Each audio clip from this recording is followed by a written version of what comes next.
We are the first African generation to do business. It's just simply doable. Even though it's in deep, dark Africa, it's doable. We must do it better than anybody else because we are the best.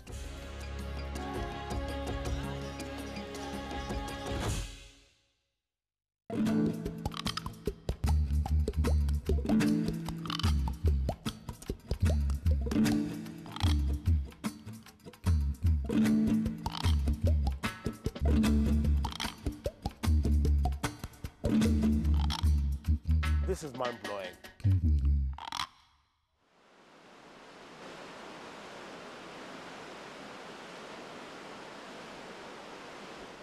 Welcome to the March Zambezi, and we're all looking pretty geared up. If you're feeling a bit hot, hey, you can actually just take your jacket off. Well, I actually started off as a rafting guide myself, working on the Zambezi River, and that's when I realized that there was a lot more to life, really, than just being a hoo-ha rafting guide or surfing type of character. I wanted more. And the only way of getting out of that was to start my own company. A lot of African people have not been exposed to adventure travel. This is all very new in this part of the world, and I think I am the only African that is out here operating an adventure activity company. Touch Adventure is a very small, dynamic company. We emphasize what we call hardcore adventure activities, for example, the whitewater rafting, which happens to be our main product. And then we also have the soft core adventure activities. He's just staring at it. Our main vision of this business is to run personalized trips. We're not huge fans of big groups and queues. We take them out there on exclusive personalized activities. My business specifically operates in Zambia. However, in Zimbabwe, we also have a sales outlet. The Zambezi River is a Class 5 river. You do expect to fall out, you do expect the boat to also flip. But however, the Zambezi River, being such a large volume river, your main worry out there is just water. So rocks are the least that you've got to worry about.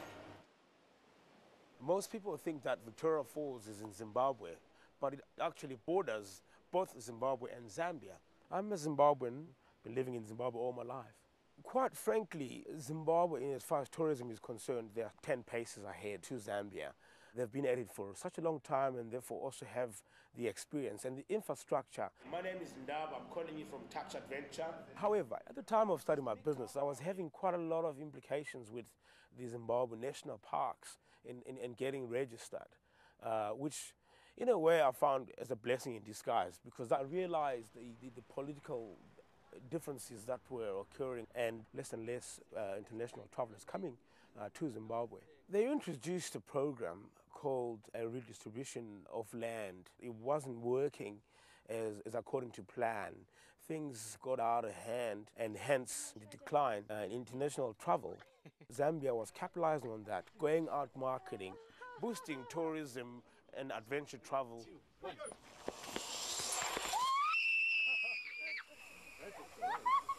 When we talk about the adventure activities, the hardcore, you're looking at very, very adrenaline-oriented sport. She's still shaking. So this is the main attachment, and the backup is from the full body. Certainly the traveler of today is so different from even 10 years ago. It's going to hook you up here. As you're coming up, it's going to instruct how you can... 4, 3, 2, 1, I think we're finding, because a lot of people are healthier and fitter, they also think a lot better, and they're finding themselves a lot more convinced to do adventure sports than before. And then of course you have the soft core, a lot of cultural activities.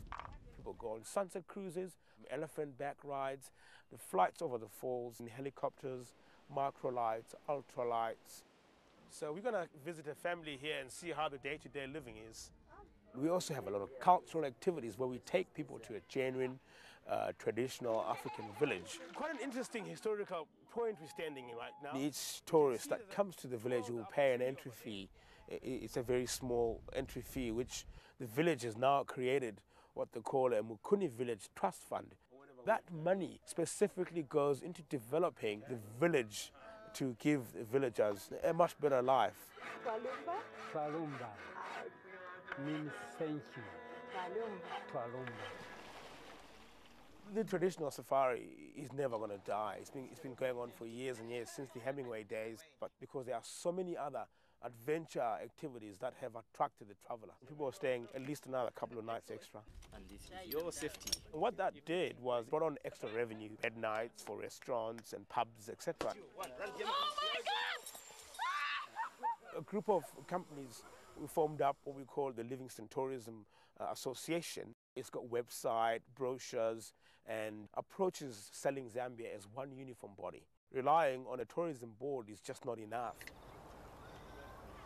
Our sales outlet sells all tourism adventure activities that you find in Livingston, Victoria Falls. We're selling it on behalf of the supplier of the activities. It's been very important for Touch Adventure to build these relationships with other companies because we realize further sales through commissions. And definitely you have to keep constant communication with travel agents. Well, we have to be extremely tight in our expenses. We have to be extremely tight in the operation.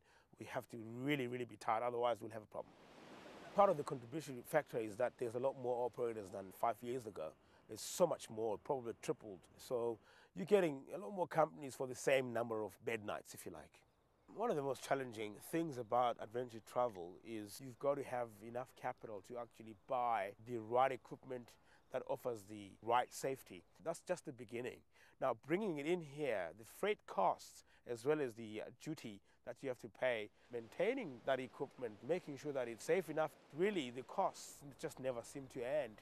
And of course, personnel, making sure that personnel understand exactly what we're trying to offer and the importance of making it work has certainly been quite a huge challenge. Guides, they have got to go through a thorough training on how to navigate the river.